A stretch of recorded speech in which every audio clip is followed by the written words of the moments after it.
এই দুর্গা পূজা না আসলে এটা আমরা বুঝতামই না যে দুর্গা পূজাকে কেন্দ্র কইরা এক দুইটা ভোটের জন্য ও যে ইমান বিক্রি কইরা দিতে পারে, এই পদ্ধতি না আসলে আমরা বুঝতে পারতাম না। ঠিক না বেটি কথা বলে? এরকম হাজার হাজার ভিডিও লিংক এখন ভাইরাল হয়ে গেছে। এক একটা মুসলমান দুর্গা পূজায় গিয়ে এমন এমন কথা বলতেছে যে কথা বলার দ্বারা সে সাথে সাথে বেঈমান হয়ে যাইতেছে। কোন এক ইসলামী দলের একজন লোক বলছে যে মহান রব্বুল আলামিনের দরবারে, মানে দুর্গা পূজার মণ্ডপে গিয়া বলছে, মহান রব্বুল আলামিনের দরবারে অসংখ্য অগণিত শুকরিয়া জ্ঞাপন করছি যে আল্লাহ তাআলা আপনাদের এই পূজায় আমাকে অংশগ্রহণ করার আশার তৌফিক দান করছে। এবার বলেন ঈমান আসেনি? আরেকজন বলছেন, কোন এক ইসলামী দলের লোক, যে পূজা আর রোজা মুদ্রার এই পিঠ আর ওই পিঠ। 5 টাকা যখন আপনি কাউকে দিবেন, মুদ্রার এই পিঠ ওই পিঠ। 5 টাকা দিলে একটার মধ্যে যমুনা সেতু, উপরের পিঠে নিচের পিঠে আমাদের শাপলা। আপনি যদি কাউকে দেন 5 টাকা, তো উপরের পিঠও দেন নাকি শুধু নিচের পিঠও দেন? দোনো পিঠ দেন না? দেখেন, মানুষকে ইমোশনাল কইরা দুই একটা ভোট পাওয়ার প্রত্যাশা কইরা ইমানটাকে কিভাবে বিক্রি করে দিচ্ছে। পূজা এবং রোজা মুদ্রার এই পিঠ ওই পিঠ। তো মুদ্রা তো একটা, এই পিঠও মুদ্রার ওই পিঠও মুদ্রার। তো পূজা হইল হিন্দুদের, রোজা হইল মুসলমানদের। তো এটা মুদ্রার এই পিঠ আর ওই পিঠ হয় কেমনে? এরকম আপনি কত মেসাল জানবেন, কত মেসাল শুনবেন। আবার আরেকজন গিয়ে বলছে যে 2023 সালে এক মুসলমান বলছে মা দুর্গা 10 হাত নিয়ে আসছে। মা দুর্গা 10 হাতের আশীর্বাদে 2024 এক বছর না যাইতে মা দুর্গার আশীর্বাদে জুলাই গণ অভ্যুত্থান হয়েছে। এটা মা দুর্গার একক কৃতিত্ব। আরে ভাই, একটা ভোটের এত দাম, একটা ভোটের কারণে কালিমা বিক্রি করে দাও। তুমি তো সেই মুসলমান যে মুসলমানের কানে কথা শুনিয়ে দেওয়া হয়েছে। গোটা আসমান জমিন যদি এক পাল্লায় দেওয়া হয়, আর তুমি যে কালিমা পড়া মুসলমান হইছো, কালিমাকে আরেক পাল্লায় দেওয়া হয়। রব্বে কাবার কসম, নবী করিম বলেছেন, কালিমার পাল্লা, লা ইলাহা ইল্লাল্লাহর পাল্লাটা আসমান জমিনের চাইতে আরো বেশি ভারী হবে। তোমার সেই কালিমার স্পিরিট নাই। এক দুইটা ভোটের জন্য তুমি ঈমান বিক্রি করে দিতেছ। হায় রে জালেম, নাফরমান। কাকে বলে, কয় প্রকার, কি কি, এই চিত্র না দেখলে আমরা বুঝতাম না। আর এরকম নজির তো আপনি হাজার হাজার পাবেন। এই যে গেল দুর্গা পূজা গেল, এরকম হাজার হাজার পূজা মণ্ডপে ওরা যা, তার চাইতে মুসলমানের সন্তানরা আরো বেশি। ঠিক না বেঠিক কথা বলেন? ধর্মকে বিক্রি করে দিবা, মসজিদও সাজদা আর মন্দিরে গেলে নমস্কার। এটা তো একটা ধর্মীয় রীতি ভাই, এটা ধর্মীয় সিস্টেম। ধর্ম যার, উৎসব তার, ধর্ম যার সে পালন করবে। লা ইকরাহা ফিদ্দিন, সূরাতুল বাকারা 256 নম্বর আয়াতে বলেছেন, ধর্মের ব্যাপারে জোর জবরদস্তি করার কোনো কি নাই, সুযোগ নাই। যার ধর্ম সেই পালন করবে। ধর্মের ব্যাপারে কোনো ছাড় দেওয়ার কোনো সুযোগ নাই। কেন? এটা তাওহীদের প্রশ্ন, এটা ইমানের প্রশ্ন। এটাই নবী করিমকে 42 বার হত্যার প্ল্যান করেছে। এই কারণে নবী করিম ধর্মের ব্যাপারে মুশরিকদের সাথে বিন্দু পরিমাণ আপোষ করেন নাই। আর আমি আপনি কেমন উম্মত হলাম নবীজির? নবীজির সুপারিশ পাবো কোন আশায়? যে আমার মুখে যদি এইরকম কুফরি বাক্যগুলো শোভা পায়। ধর্ম যার যার, উৎসব তার তার। এটাই তো আমাদের মূলনীতি থাকার দরকার। এজন্যে আল্লাহ তাআলা রাসূলুল্লাহ সাল্লাল্লাহু আলাইহি ওয়াসাল্লামকে এমন কোরআন, এমন ইসলাম, এমন তাওহীদ দিয়েছেন ভাই। তোমাদের সাথে আমি হাজারো কাজ করতে রাজি আছি। সামাজিক কাজ, রাষ্ট্রের উন্নয়নমূলক কাজ, মানবতার খাতিরের কাজ করতে রাজি আছি। কিন্তু আল্লাহর প্রশ্নে, ইবাদতের প্রশ্নে, তাওহীদের প্রশ্নে, একাত্মবাদের প্রশ্নে এক বিন্দু পরিমাণ ছাড় দেওয়ার কোন সুযোগ আছে? 90% মুসলমানদের দেশে মুসলমানদের কিছু উৎসব মুখর দিন আছে না নাই? আমরা উৎসব মুখর দিন ঈদুল ফিতর পালন করি, তাই না? ঈদুল আজহা পালন করি, শবে বরাত পালন করি, শবে কদর পালন করি। এগুলো আমাদের জন্য আল্লাহ পাকের পক্ষ থেকে এক স্পেশাল নিয়ামত, তাই না? এক শবে কদরের রাত এত স্পেশাল বানিয়েছে। এক রাত্রের ইবাদত 80 বছরের ইবাদতের চাইতে আরো বেশি দামি, 1000 মাসের ইবাদতের চাইতে আরো বেশি দামি। ঈদুল আজহা আসলে, ঈদুল ফিতর আসলে, শবে বরাত আসলে, সবে কদর আসলে, এই কথা কেউই তো বলে না। ধর্ম যার যার, উৎসব সবার। আজ পর্যন্ত শুনছেন? আমি প্র্যাকটিক্যাল বুঝাইতেছি আপনাদেরকে। আমাদের মুসলমানদের 95% মুসলমানদের ধর্মীয় উৎসবগুলো আসলে এই কথা না মুসলমান নেতারা বলে, না মুসলমান ছাড়া অন্যান্য সম্প্রদায়, হিন্দু বৌদ্ধ খ্রিস্টান যারা আছে তারা এই কথাগুলো বলে। কেউই কিন্তু এগুলো বলে না। আমরা আমাদেরটা করে যাই। কিন্তু আমরা ছাড়া হিন্দু ভাইদের পূজা আসলে, হিন্দু ভাইদের ধর্মীয় কাজ আসলে, তখন হিন্দুরা না, নেতারা না, মুসলমানরাই এই কথা বলতে থাকে যে নামে মুসলমান, যে ধর্ম যার যার, উৎসব সবার। কেন ভাই? ধর্ম যার যার, উৎসব সবার। আমরা রোজার পর একটা ঈদ রাখি, একটা ঈদ আছে। ঈদ উপলক্ষে কি উৎসব করি কি করি না?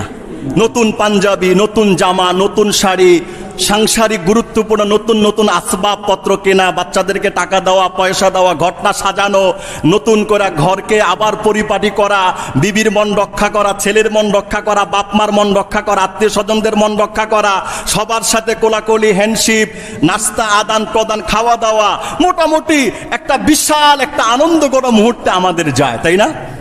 তা আমাদের উৎসব মানে কি? আমাদের এই জাতীয় ধর্মীয় অনুষ্ঠানগুলোতে এটা উৎসবের কারণেই করি। রোজার ঈদ কারা করে? কোরবানির ঈদ উপলক্ষে গরু কিনি, আমরা গরু জবাই দেই, ঈদগাহে আসি, নতুন করে আমরা নতুন করে নিজেকে আবার সাজাতে চাই। এটা আনন্দ না?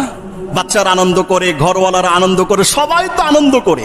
এবং সবচেয়ে বড় আনন্দ কি? আল্লাহ তাআলা এই দুই ঈদের নামাজ পড়ার উসিলায় রোজা রাখনে ওয়ালা, কোরবানি দেনে ওয়ালা সাচ্চা ইমানদারকে আল্লাহ তাআলা মাফ করে দেন। আমাদের জন্য ইসলাম যে ধর্মীয় রীতিনীতি আবদ্ধ করেছেন, প্রত্যেকটা উৎসব মুখর, ইবাদত মুখর দিনগুলোতেই এটা আমাদের উৎসব, আমাদের আনন্দ, আমাদের ভালো লাগা। কিন্তু হিন্দুদের নানা উৎসব আসলে এক ধরনের মানুষ উন্মাদ হয়ে যায়, পাগল হয়ে যায়, পাগল হয়ে কথা বলে ধর্ম যার যার, উৎসব সবার। আচ্ছা বলেন, এটা কি কোনো মুসলমানদের কথা?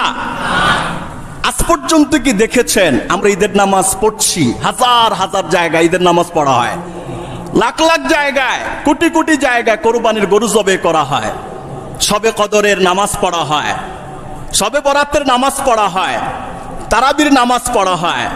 আমাদের এই জাতীয় ধর্মীয় আনুষ্ঠানিক সিস্টেমের চতুর্পার্শ্বে অন্যান্য ধর্মাবলম্বী ভাইয়েরা আয়েশা দাঁড়ায় আছে, দেখতেছে, আমাদেরকে পর্যবেক্ষণ করছে, আমাদের এই আনন্দের সাথে তারাও আনন্দ ভাগাভাগি করছে।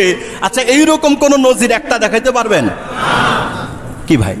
আপনি শুধু এই কথাটা চিন্তা করেন, দুনিয়ার সব কিছুর স্রষ্টাকে আল্লাহ তাআলা। আচ্ছা, আল্লাহ পাক এটা চান যে তার বান্দা আল্লাহর ইবাদত করুক, আর আল্লাহর কাছে সবচেয়ে অসন্তুষ্টির কাজ হলো বান্দা আল্লাহর সাথে শিরিক করে। রাসূলুল্লাহ সাল্লাল্লাহু আলাইহি ওয়াসাল্লাম হাদিসে বলেছেন, যেখানে শিরিক হয়, আল্লাহর লানত পড়তে থাকে, ওখানে তোমরা যেও না। আর আমরা দলে দলে নাচতে নাচতে মুসলমানরা যায়, শুধু যাই না, গিয়ে আবার আমরা এই যেমন করি কি করে না, এমন করে। নাউযুবিল্লাহি মিন যালিক। ভাই, এই কাজ করার দ্বারা ঈমান চলে যাওয়ার সম্ভাবনা, এবং এই কাজ করার দ্বারা যে অমুক শারদীয় দুর্গা পূজায় প্রাণ ঢালা শুভেচ্ছা, মুবারকবাদ, এই জাতীয় দেওয়া এই কুফরি আকবারুল কাবায়ের, কবিরা গুনাহের অন্তর্ভুক্ত। আমি তো আপনাদেরকে ওই হাদিসটাই এখন শোনাবো। নবী করিম সাল্লাল্লাহু আলাইহি সাল্লাম বলেছেন, তিরমিজি শরীফের 2219 নম্বর হাদিস, হযরত সাওবান রাদিয়াল্লাহু তাআলা আনহু থেকে বর্ণিত, রাসূলুল্লাহ সাল্লাল্লাহু আলাইহি সাল্লাম বলেছেন, লা তাকুমুস সাআ, ততক্ষণ পর্যন্ত কিয়ামত হবে না, হাত্তা তালতাহিকা কাবাইলুম মিন উম্মতি বিল মুশরিকিন, আমার উম্মতে কিছু দল, কিছু গোষ্ঠী, কিছু সম্প্রদায় মুশরিকদের সাথে একত্রিত হওয়া ছাড়া কিয়ামত হবে না। নবী করিম সাল্লাল্লাহু আলাইহি সাল্লাম বলেছেন, ও হাত্তা ইয়াবুদুল আওসান, এমনকি মূর্তির পূজা করার আগ পর্যন্ত কিয়ামত হবে না। নবী করিম বুঝাইতে চাইছেন, ও মুখে বলবে আমি নবীর উম্মত, দিলে বলবে আমি আল্লাহ, মুখে বলবে আল্লাহ, সব ক্ষেত্রে বলবে আমি মুসলমান, কিন্তু স্বার্থের জায়গায়, একটা ভোটের জায়গায়, একটু টাকার জায়গায়, একটু ক্ষমতার জায়গায় সে আল্লাহকে বাদ দিয়া প্রভুদেরকে খুশি করার জন্য সে তার ঈমান বিক্রি করে দিতেছে। নাউযুবিল্লাহি মিন যালিক। এটা তো সে হাদিসের অর্থ। রাসূলুল্লাহ সাল্লাল্লাহু আলাইহি ওয়াসাল্লাম বলেছেন, সায়াকুনু ফি আখিরিজ জামান, এমন একটা জমানা আসবে, ইউসবিহুর রাজুলু মুমিনা, সকাল বেলায় মুমিন হবে, ওয়া ইউমসি কাফিরা, বিকাল বেলায় কাফের হবে, ওয়া ইউমসি মুমিনা, বিকাল বেলায় সে মুমিন থাকবে, ওয়া ইউসবিহু কাফিরা, সকাল বেলায় সে কাফের হবে, ইয়াবিউ দীনাহু বিআরাদিম মিনাদ দুনিয়া, সে তার ঈমানকে দুনিয়ার সামান্য প্রাপ্তির কারণে সে এটাকে বিক্রি করে দিবে। নাউজুবিল্লাহ বলেন, নাউজুবিল্লাহ বলেন। ভাই, এগুলো থেকে আমাদেরকে ফিরে আসতে হবে। ভিন্ন ধর্মের মানুষকে খুশি করার জন্য, ন্যায় নীতি প্রতিস্থাপন করার জন্য কোরআন হাদিসে হাজারো নিদর্শন মডেল আছে, নবী কারীমের জীবনী থেকে আছে, নবী কারীমের শিক্ষা থেকে আছে। দুই ইহুদি আসছেন, এক ইহুদি মুসলমান মুনাফিক নবী কারীমের কাছে আসছেন বিচারের জন্য। বিচারটা নবী কারীম বিদুর্মীর পক্ষে দিলেন, মুসলমানের বিপক্ষে দিলেন। মুসলমান অভিযোগ করলো, আমি মুসলমান, মুসলমানের নবীর কাছে আসলাম, তুই ইহুদি, তুই ভিন্ন নবীর উম্মত, আসলাম আমি রাসূলের কাছে, উনি মুসলমান হিসেবে বিচার আমার পক্ষে দিবেন, বিচার দিছে তোর পক্ষে, এই বিচার আমি মানি না, এই বিচার আমি মানি না। ইহুদি বিচার মানলো, মুসলমান নামদারি বিচার মানলো না। বলে বিচারের জন্য যাব কোথায়? বিচারের জন্য চলো এবার ওমরের কাছে চলো। ওমরের কাছে গিয়ে প্রস্তাবনা করা হইল, দুইজনের মাঝে বিরোধ আছে, সমাধান রাসূল যেটা দিছিলেন এটা আপনার ভাই মুসলমান সন্তুষ্ট হইতে পারে নাই। ওমর বলছেন, ও এই কথা, আচ্ছা বিচারটা কি আমি করব, এটা কি চাও তোমরা? বলে হ্যাঁ, আপনি করলেই হয়তোবা আপনার জাতি মুসলমান ভাই সন্তুষ্ট হয়ে যাবে। ওমর বললেন থামো, ঘরে গেলেন, তরবারি কোষমুক্ত করলেন, কোষমুক্ত করে যে মুসলমান নামদারি মুনাফিক ছিল তার গর্দান উড়াইয়া দিলেন। নবী করিম সাল্লাল্লাহু আলাইহি ওয়াসাল্লামের দরবারে খবর নেওয়া হলো, বলা হয়েছে যেই নবীর ফয়সালা মানে না তার গর্দান ছাড়া কোনো শাস্তি আল্লাহর পক্ষ থেকে বরাদ্দ থাকে না। ঠিক না বেটি? কথা বলেন। আল্লাহ তাআলা আয়াত অবতীর্ণ করলেন, ইয়া রাসূল আল্লাহ, ওমরের যে ফয়সালা, এই ফয়সালায় আমি আল্লাহ যদি খুশি হতে পারি, আপনি রাসূলও খুশি হয়ে যান। ঈমান বিক্রি করার দরকার নাই। আমার চরিত্র আপনার চরিত্র, আমার আখলাক আপনার আখলাক, আমার স্বভাব দেখেই ভিন্ন ধর্মের মানুষ আকৃষ্ট হবে। আপনাকে তার ধর্মের কথা নিজের দিলে ঢুকানোর দরকার নাই। আপনার আখলাক, চরিত্র, কৃষ্টি, কালচার, তাহাজিব, তামাদ্দুন, সভ্যতা থেকেই বলবে এটাই সত্য ধর্ম, এছাড়া কোনোটা সত্য ধর্ম হতে পারে না। এজন্য অন্য ধর্মের মানুষরা বাংলাদেশে এত জামাই আদরে থাকে, পৃথিবীর কোন দেশে সংখ্যালঘু কোন মানুষ এত জামাই আদরে থাকে না।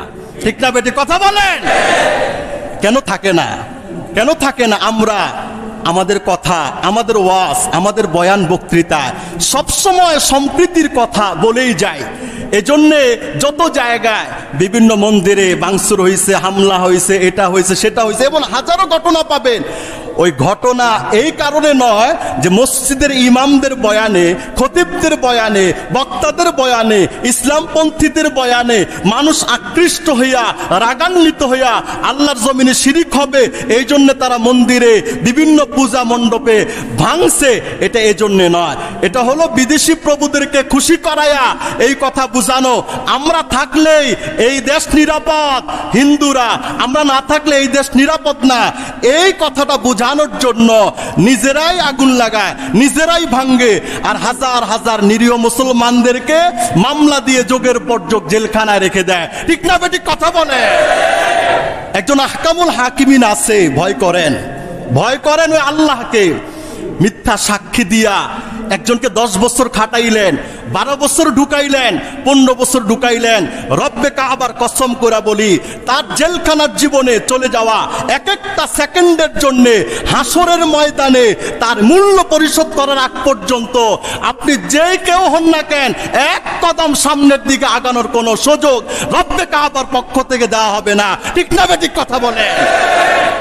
আমাদের মহান মালিক অনন্ত অসীম প্রেমময় রব্বুল আলামিন প্রতি সপ্তাহের ন্যায় আজকেও এই জান্নাতের বাগানে একত্রিত হয়ে কোরআন ও হাদিসের আলোকে কিছু কথা শুনবো, আমল করব, এই নিয়ত আসবার বসবার তৌফিক ইনায়াত করলেন। আমরা সবাই আল্লাহ পাকের আলিশান শাহী দরবারে অন্তরের অন্তঃস্থল থেকে কালিমাত শুকরিয়া জ্ঞাপন করছি। সবাই বলুন আলহামদুলিল্লাহ।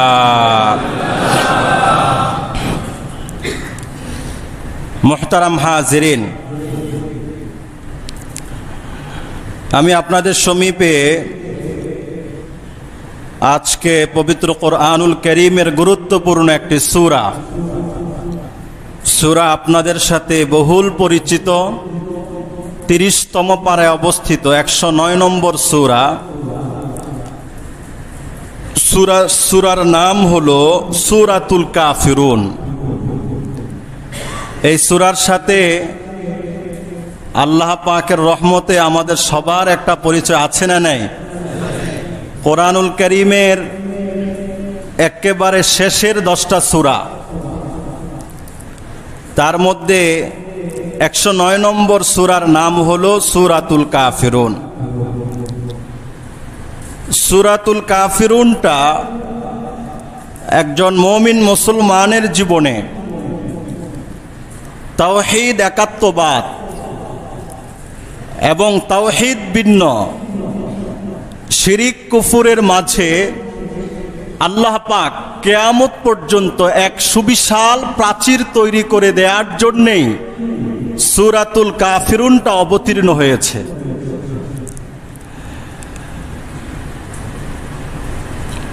সূরাতুল কাফিরুনের সর্বসাকুল্যে আয়াত হলো 6টা। আগে আমরা এই সূরা অবতীর্ণ হওয়ার শানুন নুজুল কি কারণে এই সূরা আল্লাহ পাক অবতীর্ণ করলেন, সূরা অবতীর্ণ হওয়ার প্রেক্ষাপট জানলে বাস্তবতার সাথে মিলাতে আমাদের জন্য সহজ হয়ে যাবে। মক্কার কতিপয় মুশরিক সম্প্রদায় নবী করিম সাল্লাল্লাহু আলাইহি ওয়াসাল্লামের দরবারে এসে প্রস্তাবনা পেশ করলো। এই দলপতিদের মধ্যে ছিল সর্বসাকুল্যে 4 জন। হযরত আব্দুল্লাহ ইবনে আব্বাস রাদিয়াল্লাহু তাআলা আনহুর বর্ণনা মতে একজনের নাম হলো ওলীদ ইবনে মুগীরা, ইসলামের চূড়ান্ত দুশমন। আরেকজনের নাম হলো উমাইয়া ইবনে খালাফ, মুনাফিকের মধ্যে যে সর্বোচ্চ আসনে স্থান গেড়ে নিয়েছে। একজনের নাম হলো আসওয়াদ ইবনে আব্দুল মুত্তালিব, আরেকজনের নাম হলো সাদ ইবনুল ওয়ালিদ। এই 4 জনের একটি দল নবী করিমের কাছে এসে প্রস্তাব পেশ করলো যে মুহাম্মদ, এতদিন পর্যন্ত যা হয়েছে থাক, এবার আসো আমরা একটা সমঝোতায় যাই, পারস্পরিক একটা চুক্তিতে যাই, সামাজিকভাবে কাদা ছোড়াছুড়ি যেন বন্ধ হয়ে যায়। তুমি আসার পূর্বে কিন্তু আমরা সব এক ছিলাম, তুমি আসার পরেই সামাজিক স্ট্রাকচারটা যেন ভেঙে যাচ্ছে, মানুষের মধ্যে 2টি পদ্ধতি কাজ করছে, একটি তোমার পক্ষের লোক, আর আমরা তো আমাদের পূর্বপুরুষদের সেই প্রতিষ্ঠিত ধর্মের উপরে আছি, মানে মূর্তি পূজা আর কি। সমঝোতায় আসো। সমঝোতা কি? যে আমরা তোমাকে এত টাকা পয়সা দিব, দিতে দিতে এমন হয়ে যাবে মক্কার আরবের ধনীর লিস্টির তালিকায় তোমার নাম থাকবে 1 নম্বরে। 1 নম্বর। 2 নম্বর কি? 2 নম্বর হলো যে মুহাম্মদ, তুমি যদি চাও মক্কার সবচেয়ে বড় নেতৃত্বের জায়গাটা আমরা তোমাকে দিয়ে দিব, তোমার কথা মতোই সবকিছু চলবে। একটা কাজ করতে হবে। সেই কাজটা কি? তুমি আসার পরে সামাজিকভাবে যে একটা অস্থিরতা দেখা যাচ্ছে, আমরা হাজার হাজার মূর্তির উপাসনায় ব্যস্ত, আর তুমি বলো এক আল্লাহর উপাসনায় ব্যস্ত। এই সিস্টেমটা বাদ দাও। নতুন এই সিস্টেমটা বাদ দিয়ে আমার তোমার পূর্বপুরুষদের যে সিস্টেম ছিল, সবাই মিলে মূর্তির ইবাদত, উপাসনায়, পূজা অর্চনায় ব্যস্ত থাকবো, এই কাজে তুমি আবার চলে আসো। বিনিময়ে কি পাইবা? 1 নম্বর সবচেয়ে বড় ধনী বানাবো, 2 নম্বর নেতৃত্বের জায়গাটা সবচেয়ে বড় তোমাকেই দিব। কোন কোন ঘটনায় এই কথাও আছে, মক্কার সবচেয়ে সুন্দরী নারী যেটা, ওটাকে তোমার বধূক বেশে আমরা তোমার ঘরে পেশ করব। মুহাম্মদ রাসূলুল্লাহ সাল্লাল্লাহু আলাইহি ওয়াসাল্লাম এই প্রস্তাবকে গ্রহণ করলেন না, মুহূর্তের মধ্যেই প্রত্যাখ্যান করলেন। সবাই বলেন, প্রত্যাখ্যান করলেন। মুহাম্মদ রাসূলুল্লাহ সাল্লাল্লাহু আলাইহি ওয়াসাল্লাম বলেছেন, আমি পৃথিবীতে আত্মপ্রকাশ করেছি, এসেছি হাজার হাজার মূর্তি পূজার ইবাদতকে নিশ্চিহ্ন করে দিয়ে এক আল্লাহ পাকের তাওহীদের জয়ধ্বনি স্লোগান দেওয়ার জন্য, যিনি আসমানের মালিক, জমিনের মালিক, কুল কায়নাতের মালিক, এক আল্লাহর স্লোগান ছাড়া আমি তোমাদের পক্ষে টাকা পয়সা ধন দৌলতের বিনিময়ে কখনো একাত্মতা পোষণ করতে আমি রাজি নয়। সুবহানাল্লাহ বলেন। নবী কারীমের উত্তর পাওয়ার পরে দ্বিতীয় প্রস্তাবনা দেয়া হয়েছে, একটা তো আউট হয়ে গেল। এরপরের প্রস্তাব ছিল, ঠিক আছে তুমি যদি তোমার থেকে ফিরে আসতেই না পারো, একটা কাজ করো, আমরা সবাই মিলা তোমার আল্লাহর ইবাদত করবে 1 বছর, আর তুমি আমাদের সাথে মিলা আমাদের প্রতিমার পূজা করবে 1 বছর। নাউজুবিল্লাহ বলেন। ভাগ বাটোয়ারা কইরা মিলেমিশে করি কাজ, হারে জিতি না হিলাস। কথা বলেন। মিলেমিশে সামাজিক হাজারো কাজ করা যায়, ধর্ম বর্ণ নির্বিশেষে মিলেমিশে করার কাজ হাজারো আছে। ধর্মের ক্ষেত্রে মিলেমিশে করার বিন্দু পরিমাণ কোনো ছাড় কোরআনেও নাই, হাদিসে নাই, নবীর জীবনীতে নাই, লক্ষ লক্ষ সাহাবায়ে কেরামদের জীবনীতে নাই। ঠিক না বেঠিক? কথা বলেন। নবীর জীবনী হবে আমার আপনার জন্যে আখিরাতের সর্বশ্রেষ্ঠ পাথেয়, এটার কোনো বিকল্প হতে পারে না। নবী করিম বললেন, ও পারস্পরিক সমঝোতায় ঠিক আছে, আমি দেখি আল্লাহ পাক এই ব্যাপারে আমাকে কোনো নির্দেশনা দেন কিনা। ভালো একটা প্রস্তাব দিছ। এখন আমি তো আল্লাহ পাকের সিদ্ধান্ত ছাড়া, ইশারা ছাড়া কোনো কাজ করার ক্ষমতা আমার নেই। দেখি আল্লাহ পাক তোমাদের এই প্রস্তাবে উনি রাজি নাকি উনি নারাজ। নবী করিম সাল্লাল্লাহু আলাইহি ওয়াসাল্লাম অপেক্ষা করতে লাগলেন যে এই প্রস্তাবে আল্লাহ পাকের পক্ষ থেকে কি ফরমান আসে। পরক্ষণই জিবরাইল আমিন আসলেন, এসে বললেন, ইয়া রাসূলুল্লাহ, আল্লাহ তাআলা আপনার উপরে সূরাতুল কাফিরুন অবতীর্ণ করলেন। সুবহানাল্লাহ বলেন। সূরা কাফিরুনের প্রথম আয়াত কি? কুল ইয়া আইয়ুহাল কাফিরুন। হে রাসূল সাল্লাল্লাহু আলাইহি ওয়াসাল্লাম, আপনি বলে দিন, হে কাফের সকল, যারা মুশরিক তারাও কাফের, এক আল্লাহ বিশ্বাসী না। পৃথিবীর এমন যত শ্রেণী পেশার মানুষ আছে সবাই সামগ্রিকভাবে কি মুসলমান না কাফের?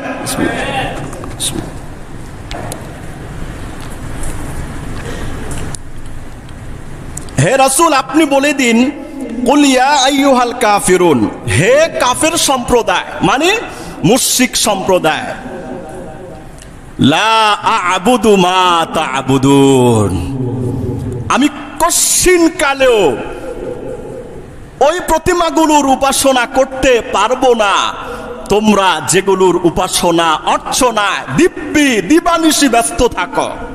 লা আ'বুদু মা তা'বুদুন, এটা আমার পক্ষে সম্ভব না। এরপর আল্লাহ তাআলা 3 নম্বর আয়াতে বললেন, ওয়ালা আনতুম আবিদুনা মা আ'বুদ, হে মুশরিক সম্প্রদায়, আমি যেই লা শরীক এক আল্লাহর উপাসনায় ব্যস্ত, তোমরাও সে আল্লাহ পাকের উপাসনা ইবাদত বন্দিগি তোমরা করবা না। আল্লাহ পাক এটা জানেন, নবী করিমকে বলেছেন, এই যে কাফের যারা আসছে মৃত্যুর আগে এদের ঈমান নসিব হবে না, হেদায়েত নসিব হবে না, আপনার বিরুদ্ধে ষড়যন্ত্র করেই যাবে, কিন্তু এরা আপনার পতাকার ছায়াতলে কখনো আসবে না। ওয়ালা আনতুম আবিদুনা মা আ'বুদ, এবং তোমরাও ওই সত্তার ইবাদত করবে না আমি যেই সত্তার ইবাদত করি। 4 নম্বর আয়াত আল্লাহ বলেন ওয়ালা আনা আবিদুম মা আবাদতুম, কশ্চিন কালেও না, ভবিষ্যতেও না তোমরা যেই সমস্ত প্রতিমার পূজা করো, আমি রাসূল, আমি নবী সেই সমস্ত প্রতিমার পূজা ভবিষ্যতে মৃত্যুর আগ পর্যন্ত 1 সেকেন্ডের জন্য করতে পারবো না। সুবহানাল্লাহ বলেন। এরপর আবার বললেন 5 নম্বর আয়াত ওয়ালা আনা ওয়ালা আনতুম আবিদুনা মা আ'বুদ। হে রাসূল সাল্লাল্লাহু আলাইহি ওয়াসাল্লাম, আপনি বলে দিন যে আমি রাসূল যেই মহান সত্তার উপাসনা করি, তোমরাও ভবিষ্যতে ওই আল্লাহ পাকের সত্তার উপাসনা ইবাদত বন্দিগি করবে না। ফাইনাল সিদ্ধান্ত, সর্বশেষ আয়াত লাকুম দীনুকুম ওয়ালিয়া দীন। লাকুম দীনুকুম, তোমাদের জন্য তোমাদের ধর্ম, আর আমার জন্য আমার ধর্ম। আমার ধর্ম আমার উৎসব, তোমাদের ধর্ম তোমাদের উৎসব। নবী কারীম এই কথাটা আল্লাহ পাকের পক্ষ থেকে মেসেজ দিয়েছেন, তোমরা আমাকে যে প্রতিমার দিকে ডাকছো, মনে মনে ভাবছো আমি যদি তোমাদের প্রতিমার উপাসনায় ব্যস্ত না হই, প্রতিমা আমার ক্ষতি করবে। আর আমিও ভাবছি তোমরা যদি আল্লাহ পাকের উপাসনায় ব্যস্ত না হও, আল্লাহ পাক তোমাদেরকে মরণমন্তুদ শাস্তি এবং আযাবে পাকড়াও করবেন। আর আমি নবী জানি তোমাদের বানানো এই সমস্ত প্রতিমা, এই সমস্ত মূর্তির কার্যকরী কোনো ক্ষমতা বিন্দু মাত্রও নাই। ঠিক না বেটি কথা বলেন? হযরত ইব্রাহিম আলাইহিস সালাতু ওয়াস সালাম কুরআন নিলেন, কুরআন নিয়ে কাবার প্রান্তরে বড় মূর্তি ভাঙলেন। জিজ্ঞেস করলেন, তোর না এত শক্তি, এত ক্ষমতা, এত সাহস, দেখি না আমার সাথে লাগার দরকার নাই, আমার কুড়ালটার সাথে তুই মোকাবেলা করতে পারিস কিনা? ডাকলেও শোনে না, এরপরে বকা দিলেও কিছু বলতে পারে না। আল্লাহ পাক কোরআনে মেসাল দিয়েছেন, ওরা এমন সমস্ত প্রতিমার উপাসনায় ব্যস্ত, মশা বসলেও তাড়াইতে পারে না, মাছি বসলেও সরাইতে পারে না, ময়লা পড়লেও পরিষ্কার করতে পারে না, ডাকলেও শোনে না, দেখে না, কিছু বললেও বুঝে না। একটা নিথর নিষ্প্রাণ জিনিসকে মাবুদের জায়গায় তারা বসিয়েছে। আফালা ইয়াতাদাব্বারুন, তারা কি আল্লাহ পাকের জাত এবং সত্তা নিয়ে একটু চিন্তা করতে পারে না? একটু চিন্তা করলেই তো তাদের ভিতরে অন্ধকারের সেই কুফুরির জাহালতটা মুহূর্তের মধ্যে দূর হয়ে যাবে। ঠিক না বেটি কথা বলেন? লাকুম দীনুকুম ওয়ালিয়া দীন, সূরা কাফিরুনের সর্বশেষ আয়াত। তোমাদের ধর্ম তোমাদের কাছে, আর আমার ধর্ম আমার কাছে। তাহলে কি এই আয়াত থেকে এই কথা বলা যায় যে ধর্ম যার যার, উৎসব তার তার, নাকি না? ধর্ম যার যার, উৎসব সবার। নাউযুবিল্লাহি মিন যালিক, নাউযুবিল্লাহি মিন যালিক। মুসলমান সম্প্রদায়কে কাফের বানানোর জন্য অহর্নিশ প্রতিযোগিতায় লিপ্ত হয়ে আছে বেঈমান জাতিরা। ভাই, আপনি যদি এক প্রশ্নে বলেন পৃথিবীতে আপনাকে কেন পাঠিয়েছে, আমাকে কেন পাঠিয়েছে? পাঠানোর উদ্দেশ্য হলো আল্লাহ পাক আমাকে আপনাকে অনন্তকালীন একটা জান্নাত নসিব করবেন, যে জান্নাতের শুরু আছে শেষ নেই। দুনিয়াতে আসছি কেন? একটা পরীক্ষা দেওয়ার জন্যে। পরীক্ষাটা অত্যন্ত সহজ, কোনো কঠিন। পরীক্ষাটা কি হবে? এটা দুনিয়ায় আপনি পরীক্ষাটা দিলেন, রেজাল্টটা কি হবে? এটা আপনাকে কবরে প্রবেশ করার পর, আপনার আত্মীয় স্বজন 40 কদম দূরত্বে যাওয়ার পর আতাহু মালাকান, দুজন ফেরেশতা আসবে। ইকালু লাহুমাল মুনকার ওয়ান নাকির, একজনকে বলা হবে মুনকার, আরেকজনকে বলা হবে নকির। ওরা যে দুনিয়াতে পরীক্ষা দিছে, পরীক্ষার রেজাল্ট কি তার থেকে শুনবে নকল তো করে, নকল করছে কিনা দুনিয়াতে নকল করছি কিনা। উপর দিয়া বলছে আমি মুসলমান, আমি হাজি, আমি গাজী, পাক্কা নামাজি, কিন্তু তলে তলে মুশরিকের সাথেও হাত আছে, এটা মুসলমানরা জানে না। তলে তলে কাফেরদের সাথেও হাত ছিল, এটা মুসলমানরা জানে না। তলে তলে বেঈমানদের সাথেও হাত ছিল, এটাও মুসলমানরা জানে না। উপর দিয়ে ইসলামের কথা যাই বলতো, তলে তলে ভিতরে কুফরি শিরকি লালন করত, ইসলামকে অবজ্ঞা করে চলতো। ও দুনিয়ার পরীক্ষায় নকল করছে না করে নেয়, এটার প্রশ্ন করা হবে কোথায়? কবরে উঠাবে, উঠ, জিজ্ঞেস করা হবে তিনটা কমন প্রশ্ন। মান রব্বুকা, এই তোর এক আল্লাহ, লা শরীক, যার উপাসনা ইবাদত তুমি দুনিয়াতে করেছিলে, তোমার প্রভুর নাম কি বলো? এক নম্বর প্রশ্ন। 2 নম্বর প্রশ্ন করবে ওমা দীনুকা, তুমি কোন ধর্মের উপরে দুনিয়াতে মৃত্যুর আগ পর্যন্ত প্রতিষ্ঠিত ছিলে? 3 নম্বর প্রশ্ন করবে ওমা হাদার রাজুল আল্লাযী বুইসা ফিকুম, এই মহান ব্যক্তির কে যাকে তোমাদের কাছে প্রেরণ করা হয়েছিল। আচ্ছা, প্রশ্নটা সহজ না কঠিন? আরো জোরে বলুন, সহজ না কঠিন? এই 3 প্রশ্নের উত্তর যে কবরে দিতে পারবে তার জন্য জান্নাত নিশ্চিত। আর যে দিতে পারবে না, দুনিয়ার জীবনে নকল করেছে, যার কারণে মৃত্যুর পরেও মুসলমান মনে করে মুসলিম কবরস্থানে দাফন করছে। কিন্তু ভাই, আমরা তো জানি না যে তার দিলে কুফরি শিরকি সে লালন করেছে। কিন্তু ওই যে মুনকার নাকির প্রশ্ন করার সাথে সাথেই তার উত্তর দেওয়ার জবান কি হয়ে যাবে? বন্ধ হয়ে যাবে। আচ্ছা, 3 প্রশ্নের উত্তর দিতে না পারলে এবার আপনারা বলেন ঠিকানা কি জান্নাত না জাহান্নাম? দিলকে প্রশ্ন করেন, পৃথিবীতে আসছি কেন? পৃথিবীতে আসার একমাত্র উদ্দেশ্য হলো ঈমান এবং কুফুরের পরীক্ষা দেওয়ার জন্য। ঈমান এবং শিরকের মাঝে পার্থক্য সৃষ্টি করে এক ঈমানের উপর অটল অবিচল থাকার জন্য পৃথিবীতে আসছি ভাই, আর কিচ্ছু না।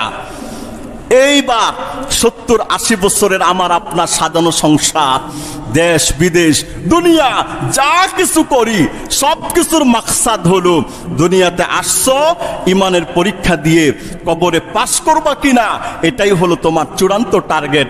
আর কোনো মাকসাদে পৃথিবীতে আল্লাহ আমাদেরকে পাঠান নাই, ঠিক না বেটি? কথা বলেন। 1 নম্বর মাকসাদ।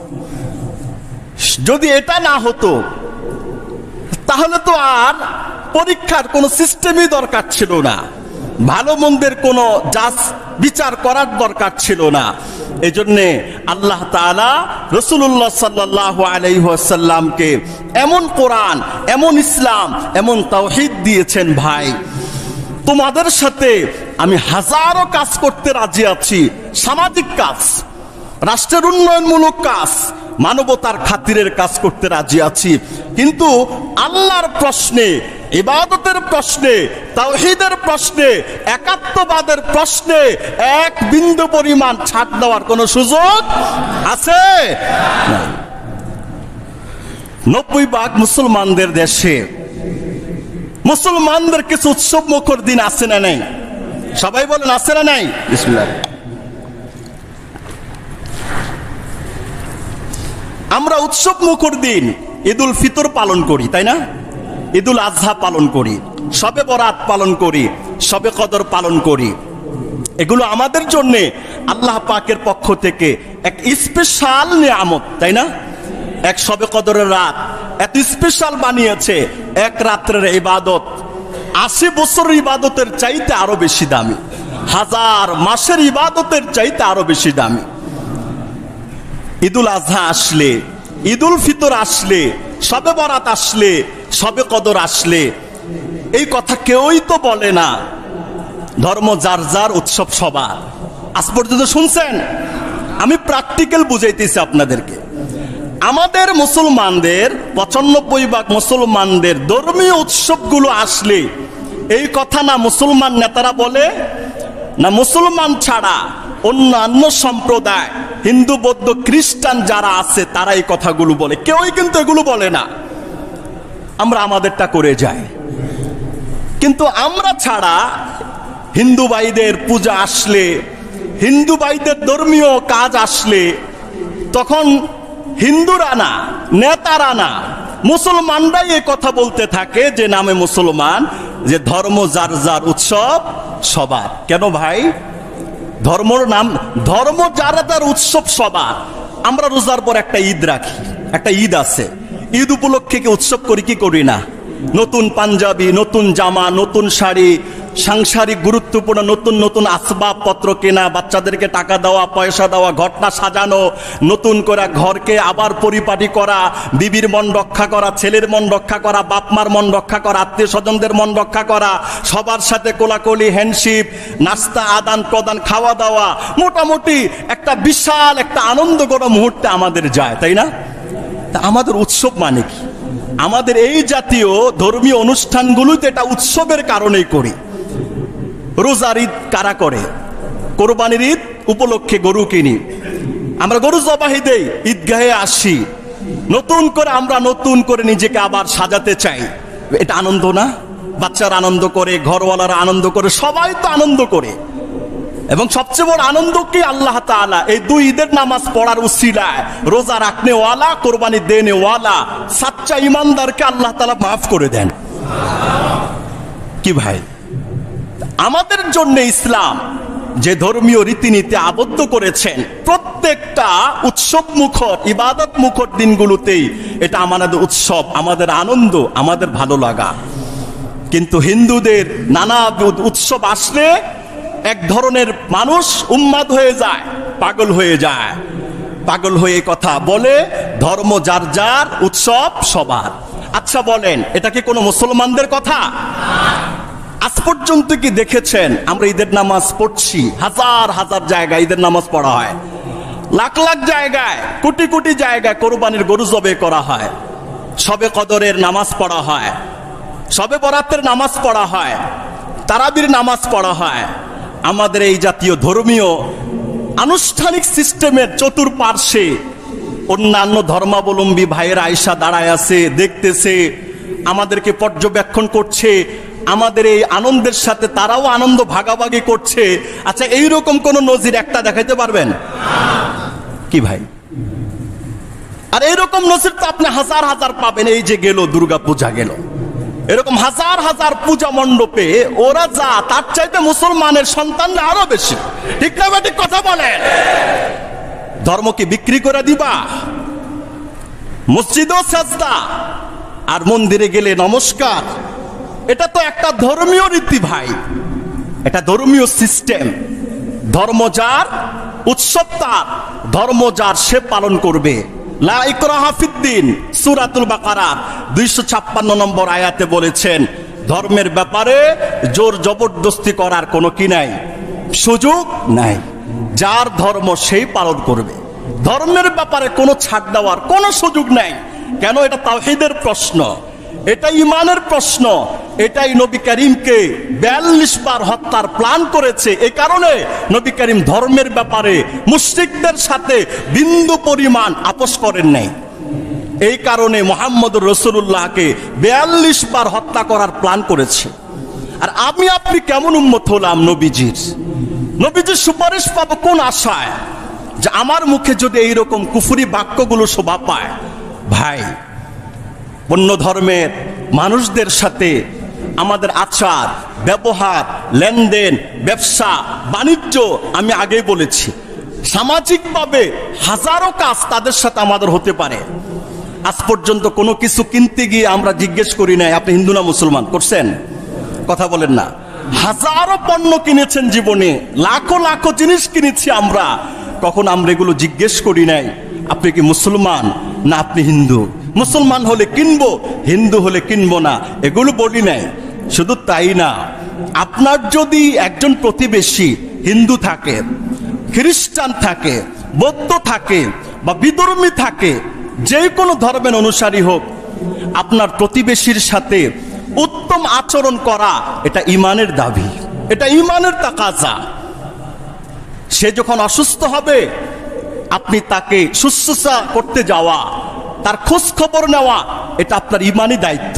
আপনি একজন মুসলমান, আপনার প্রতিবেশী একজন ইহুদি, একজন খ্রিস্টান, একজন বেঈমান, অসুস্থতার কথা শুনলেন, তার কাছে গেলেন। আচ্ছা, যার কাছে গেলেন সে একটা বেঈমান বা কাফের, যিনি গেলেন তিনি একজন মুসলমান। এই যে তাকে আপনি দেখতে গেলেন, এই দেখতে যাওয়াটা এটা ইমানের আলামত। কেন?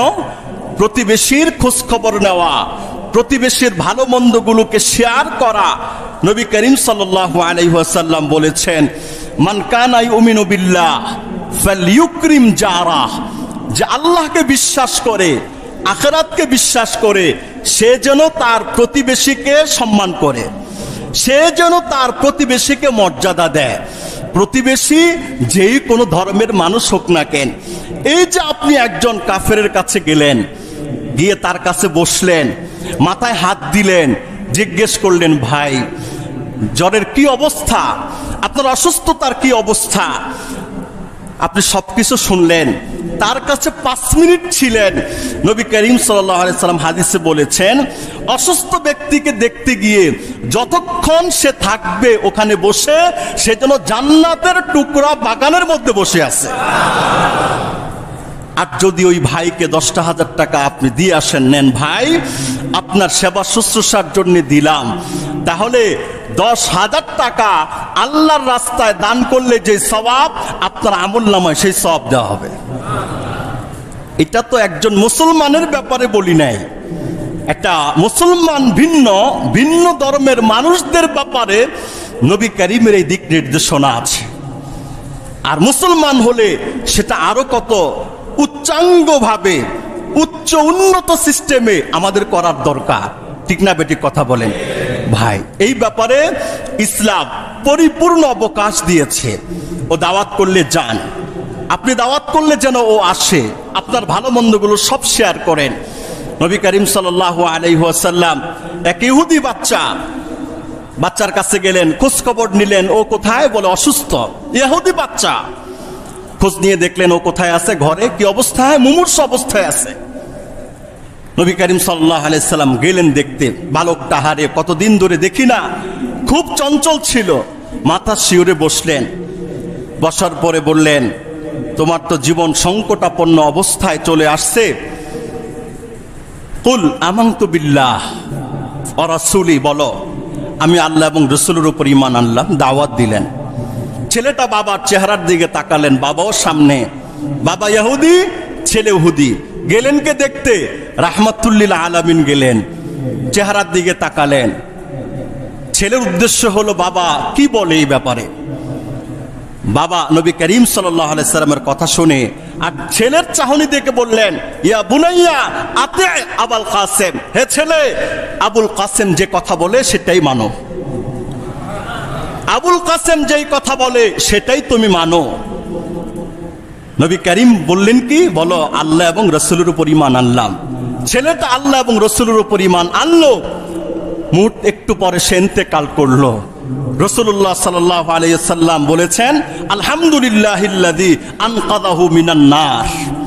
ওই সত্তার কসম, ওই সত্তার প্রশংসা, যেই সত্তা ইহুদি বালককে এই কালিমা পড়ার বদৌলতে চিরস্থায়ী জাহান্নামের আগুন থেকে বাঁচায় দিয়েছেন।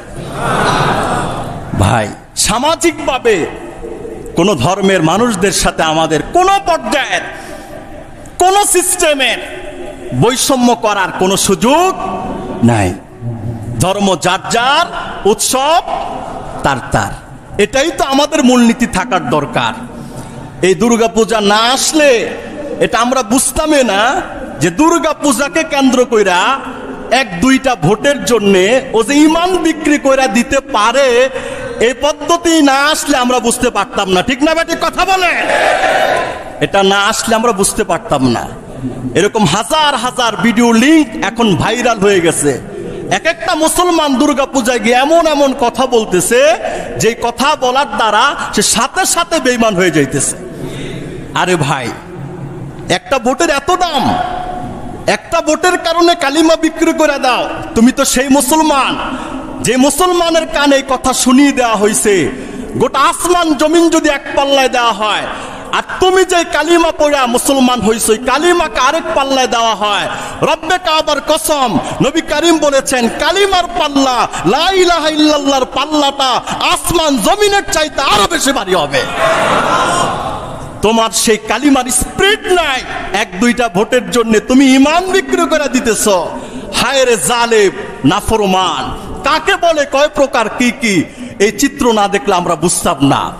হ্যাঁ, আমাদের কোনো প্রতিনিধি যাইতে পারে, সরকারের পক্ষ থেকে দায়িত্বশীলরা যাইতে পারে, গিয়ে খোঁজ খবর নিতে পারে আপনাদের কোনো অসুবিধা আছে কিনা, কোনো সমস্যা থাকলে বলবেন।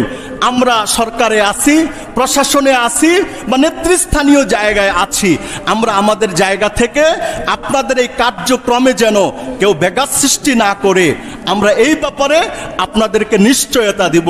কোনো স্বার্থান্বেষী মহল যেন আপনাদের মধ্যে বিবাদ তৈরি করতে না পারে। এই কথাগুলো তো রাষ্ট্রের পক্ষ থেকে বলা যায়, অসুবিধা নাই। একটা নেতৃত্বের জায়গা থেকে বলা যায়, এটা অসুবিধা নাই। একটা নেতার জায়গা থেকে বলা যায়, এটাও কোনো অসুবিধা নাই, বলেন না। কিন্তু এটা না বইলা কালকে কোনো এক ইসলামী দলের একজন লোক বলছে যে মহান রব্বুল আলামিনের দরবারে, মানে দুর্গাপূজার মণ্ডপে গিয়া বলছে, মহান রব্বুল আলামিনের দরবারে অসংখ্য অগণিত শুকরিয়া জ্ঞাপন করছি যে আল্লাহ তাআলা আপনাদের এই পূজায় আমাকে অংশগ্রহণ করার আশার তৌফিক দান করছে। এবার বলেন, ঈমান আসেনি? আরেকজন বলছেন, কোন এক ইসলামী দলের লোক, যে পূজা আর রোজা মুদ্রার এই পিঠ আর ওই পিঠ। 5 টাকা যখন আপনি কাউকে দিবেন, মুদ্রার এই পিঠ ওই পিঠ। 5 টাকা দিলে একটার মধ্যে যমুনা সেতু, উপরের পিঠে নিচের পিঠে আমাদের শাপলা। আপনি যদি কাউকে দেন 5 টাকা, তো উপরের পিঠও দেন নাকি শুধু নিচের পিঠও দেন? দোনো পিঠ দেন না? দেখেন, মানুষকে ইমোশনাল কইরা দুই একটা ভোট পাওয়ার প্রত্যাশা কইরা ইমানটাকে কিভাবে বিক্রি করে দিচ্ছে। পূজা এবং রোজা মুদ্রার এই পিঠ ওই পিঠ। তো মুদ্রা তো একটা, এই পিঠও মুদ্রার ওই পিঠও মুদ্রার। তো পূজা হইল হিন্দুদের, রোজা হইল মুসলমানদের। তো এটা মুদ্রার এই পিঠ আর ওই পিঠ হয় কেমনে? কি ভাই, এরকম আপনি কত মেসাল জানবেন, কত মেসাল শুনবেন। আবার আরেকজন গিয়ে বলছে যে 2023 সালে এক মুসলমান বলছে মা দুর্গা 10 হাত নিয়ে আসছে। মা দুর্গা 10 হাতের আশীর্বাদে 2024 এক বছর না যাইতে মা দুর্গার আশীর্বাদে জুলাই গণ অভ্যুত্থান হয়েছে। এটা মা দুর্গার একক কৃতিত্ব। কি ভাই, এগুলো কি ভাই বলেন? আমি তো আপনাদেরকে ওই হাদিসটাই এখন শোনাবো। নবী করিম সাল্লাল্লাহু আলাইহি সাল্লাম বলেছেন, তিরমিজি শরীফের 2219 নম্বর হাদিস, হযরত সাওবান রাদিয়াল্লাহু তাআলা আনহু থেকে বর্ণিত, রাসূলুল্লাহ সাল্লাল্লাহু আলাইহি সাল্লাম বলেছেন, লা তাকুমুস সাআ, ততক্ষণ পর্যন্ত কিয়ামত হবে না। লা তাকুমুস সাআ, ততক্ষণ পর্যন্ত কিয়ামত হবে না। হাত্তা তালতাহিকা কাবাইলুম মিন উম্মতি বিল মুশরিকিন, আমার উম্মতে কিছু দল, কিছু গোষ্ঠী, কিছু সম্প্রদায় মুশরিকদের সাথে একত্রিত হওয়া ছাড়া কিয়ামত হবে না। নবী করিম সাল্লাল্লাহু আলাইহি সাল্লাম বলেছেন, ওয়া হাত্তা ইয়াবুদুল আওসান, এমনকি মূর্তির পূজা করার আগ পর্যন্ত কিয়ামত হবে না।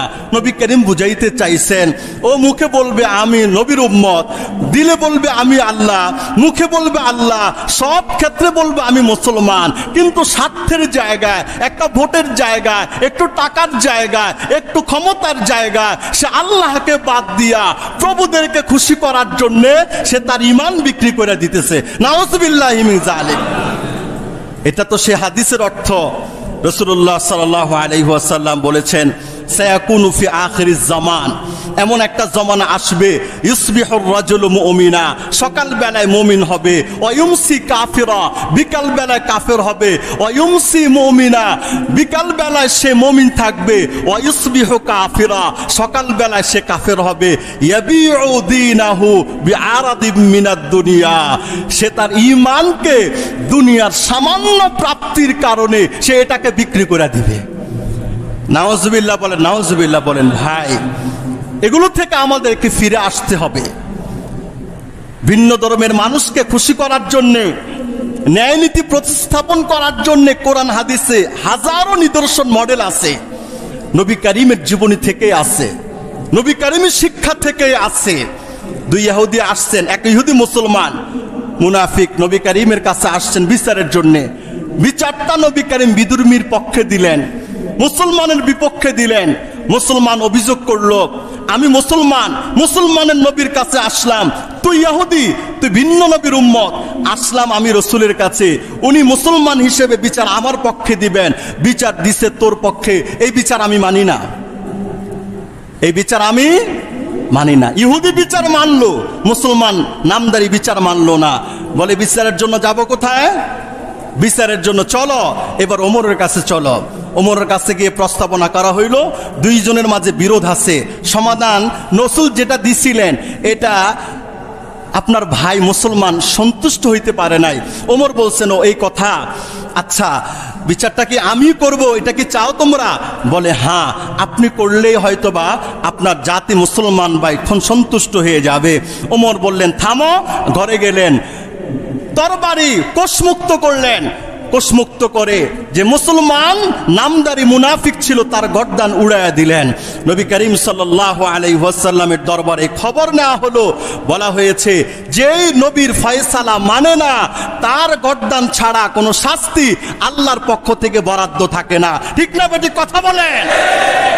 আল্লাহ তাআলা আয়াত অবতীর্ণ করলেন, ইয়া রাসূল আল্লাহ, ওমরের যে ফয়সালা, এই ফয়সালায় আমি আল্লাহ যদি খুশি হতে পারি, আপনি রাসূলও খুশি হয়ে যান। ঈমান বিক্রি করার দরকার নাই। আমার চরিত্র আপনার চরিত্র, আমার আখলাক আপনার আখলাক, আমার স্বভাব দেখেই ভিন্ন ধর্মের মানুষ আকৃষ্ট হবে। আপনাকে তার ধর্মের কথা নিজের দিলে ঢুকানোর দরকার নাই। আপনার আখলাক, চরিত্র, কৃষ্টি, কালচার, তাহাদিব, তামাদ্দুন, সভ্যতা থেকেই বলবে এটাই সত্য ধর্ম, এছাড়া কোনোটা সত্য ধর্ম হতে পারে না। এজন্যে ভাই এই সমস্ত কাজ থেকে আমরাও বিরত থাকবো, আমাদের ছেলেদেরকেও বিরত রাখবো। আপনি শুধু এই কথাটা চিন্তা করেন, দুনিয়ার সব কিছুর স্রষ্টাকে আল্লাহ তাআলা। আচ্ছা, আল্লাহ পাক এটা চান যে তার বান্দা আল্লাহর ইবাদত করুক, আর আল্লাহর কাছে সবচেয়ে অসন্তুষ্টির কাজ হলো বান্দা আল্লাহর সাথে শিরিক করে। রাসূলুল্লাহ সাল্লাল্লাহু আলাইহি ওয়াসাল্লাম হাদিসে বলেছেন, যেখানে শিরিক হয় আল্লাহর লানত পড়তে থাকে, ওখানে তোমরা যেও না। আর আমরা দলে দলে নাচতে নাচতে মুসলমানরা যায়, শুধু যাই না, গিয়ে আবার আমরা এই যেমন করি কি করে না, এমন করে। নাউযুবিল্লাহি মিন যালিক। ভাই এই কাজ করার দ্বারা ঈমান চলে যাওয়ার সম্ভাবনা, এবং এই কাজ করার দ্বারা যে অমুক শারদীয় দুর্গা পূজায় প্রাণ ঢালা শুভেচ্ছা মোবারকবাদ এই জাতীয় দেওয়া, এর কুফরি আকবারুল কাবায়ের, কবিরা গুনাহের অন্তর্ভুক্ত। আপনি অন্য কোনো ভাবে বলতে পারেন যে প্রত্যেকেরটা পালন করবে, এখানে কেউ যেন বাধা দিতে না পারে, আমরা সব খেয়াল রাখবো। এজন্য অন্য ধর্মের মানুষরা বাংলাদেশে এত জামাই আদরে থাকে, পৃথিবীর কোন দেশে সংখ্যালঘু কোনো মানুষ এত জামাই আদরে থাকে না। ঠিক না বেটি? কথা বলেন। কেন থাকে না? কেন থাকে না? আমরা আমাদের কথা, আমাদের ওয়াজ, আমাদের বয়ান বক্তৃতা সবসময় সম্প্রীতির কথা বলেই যায়। এজন্যে যত জায়গায় বিভিন্ন মন্দিরে ভাঙচুর হয়েছে, হামলা হয়েছে, এটা হয়েছে, সেটা হয়েছে, এবং হাজারো ঘটনা পাবেন। ওই ঘটনা এই কারণে নয় যে মসজিদের ইমামদের বয়ানে, খতিবদের বয়ানে, বক্তাদের বয়ানে, ইসলামপন্থীদের বয়ানে মানুষ আকৃষ্ট হইয়া, রাগান্বিত হইয়া আল্লাহর জমিনে শিরিক হবে, এই জন্য তারা মন্দিরে বিভিন্ন পূজা মণ্ডপে ভাঙছে, এটা এজন্য নয়। এটা হলো বিদেশি প্রভুদেরকে খুশি করায়া এই কথা বুঝানো, আমরা থাকলেই এই দেশ নিরাপদ, হিন্দুরা, আমরা না থাকলে এই দেশ নিরাপদ না, এই কথাটা বুঝানোর জন্য নিজেরাই আগুন লাগায়, নিজেরাই ভাঙ্গে, আর হাজার হাজার নিরীহ মুসলমানদেরকে মামলা দিয়ে যোগের পর যোগ জেলখানায় রেখে দেয়। ঠিক না বেটি? কথা বলে। একজন আহকামুল হাকিমিন আছে, ভয় করেন ওই আল্লাহকে। মিথ্যা সাক্ষী দিয়া একজনকে 10 বছর খাটাইলেন, 12 বছর ঢুকাইলেন, 15 বছর ঢুকাইলেন। রব্বে কাবার কসম করে বলি, তার জেলখানার জীবনে চলে যাওয়া এক একটা সেকেন্ডের জন্যে হাসরের ময়দানে তার মূল্য পরিশোধ করার আগ পর্যন্ত আপনি যেই কেউ হন না কেন, এক কদম সামনের দিকে আগানোর কোনো সুযোগ রব্বে কাবার পক্ষ থেকে দেওয়া হবে না। ঠিক না বেঠিক? কথা বলে। সর্বশেষ একটা হাদিস শুনায় দেই, একটু দেরি হয়ে গেছে, কষ্ট নিয়েন না। বুখারী শরীফের 2636 নম্বর হাদিস, হযরত আবু বকর রাদিয়াল্লাহু তাআলা আনহু থেকে বর্ণিত, নবী করিম বলছেন, আলা উনাব্বিউকুম বিআকবারিল কাবায়ের, আমার সাহাবীরা, তোমাদেরকে আমি সবচেয়ে বড় কবিরা গুনাহের ব্যাপারে জানাবো না? এই কথাটা 3 বার বলছেন, জানাবো জানাবো জানাবো। সাহাবায়ে কেরাম বলছেন, হ্যাঁ ইয়া রাসূলুল্লাহ, অবশ্যই আপনি কবিরা গুনাহ সম্পর্কে জানাবেন। নবী করিম বলছেন, 1 নম্বর সবচেয়ে বড় কবিরা গুনাহ আল ইশরাকু বিল্লাহ, আল্লাহ পাকের সাথে শরীক করা। 2 নম্বরে বলছেন উকুকুল ওয়ালিদাইন, বাপ মার অবাধ্য হওয়া, বাপ মার কথা না শোনা, বাপ মাকে গালি দেওয়া, বাপ মার কথার বিরুদ্ধে চলা, বাপ মাকে বকা দেওয়া, বাপ মা অসন্তুষ্ট হয়ে এমন কাজ করা। সুম্মা কামা জালাসান নবী সাল্লাল্লাহু আলাইহি সাল্লাম, এই 2 কথা বইলা নবী করিম বসে গেলেন। ওয়াকানা মুত্তাকিয়ান, ওই 2 কথা বলছেন বইসা হেলান দিয়া। আর 3 নম্বর যেটা বলবেন ওইটা বলার জন্য নবী করিম বসে গেছেন, বইসা বলতেছেন ওয়াকাউলুজ জুর, এই সাহাবীরা, আল্লাহর কাছে সবচেয়ে মারাত্মক কবিরা গুনাহ 3টা এর একটা হলো মিথ্যা সাক্ষ্য দেওয়া। ফাকানা রাসূলুল্লাহ সাল্লাল্লাহু আলাইহি ওয়াসাল্লাম মা জালা ইউকাররিরুহা, বলতেছেন মিথ্যা সাক্ষ্য দেওয়া, মিথ্যা সাক্ষ্য দেওয়া, বলতে বলতেছিলেন। সাহাবায়ে কেরাম বললেন, আল্লাহ, এই কথা বলতে রসুলের কত কষ্ট হচ্ছে। লাইতাহু সাকাতা, নবী করিম যদি চুপ হয়ে থাকতেন কতই না ভালো হতো, কষ্ট কমতো। ভাই, মিথ্যা সাক্ষ্য দেওয়া, এটা যে কত বড় মারাত্মক পর্যায়ের অপরাধ হাসরের ময়দানে বোঝা যাবে, তাই না? মিথ্যা সাক্ষ্য দিয়ে জেল, মিথ্যা সাক্ষ্য দিয়ে জুলুম, মিথ্যা সাক্ষ্য দিয়ে জরিমানা, মিথ্যা সাক্ষ্য দিয়ে জমি দখল, মিথ্যা সাক্ষ্য দিয়ে আরেকজনকে ফাঁসিয়ে দেওয়া। দুনিয়াতে বেঁচে গেল, রব্বে কাবার দরবারে বাঁচার সুযোগ আছে? দুনিয়াতে বাঁচলেও কবরে বাঁচার কোনো সুযোগ নাই। দুনিয়াতে বাঁচলেও হাসরের ময়দানে বাঁচার কোনো সুযোগ আছে? কোনো সুযোগ নাই। আল্লাহ পাক আমাদেরকে বুঝার, আমল করার তৌফিক দান করুক। শিরিক মুক্ত ঈমান, তাওহীদ ওয়ালা ঈমান, কালিমা ওয়ালা ঈমান নিয়ে নবী করিমের সাচ্চা পাক্কা উম্মত হয়ে বাঁচার তৌফিক দান করুক। সবাই বলুন আমিন। ওয়া আখিরু দাওয়ানা আলহামদুলিল্লাহি রাব্বিল আলামিন।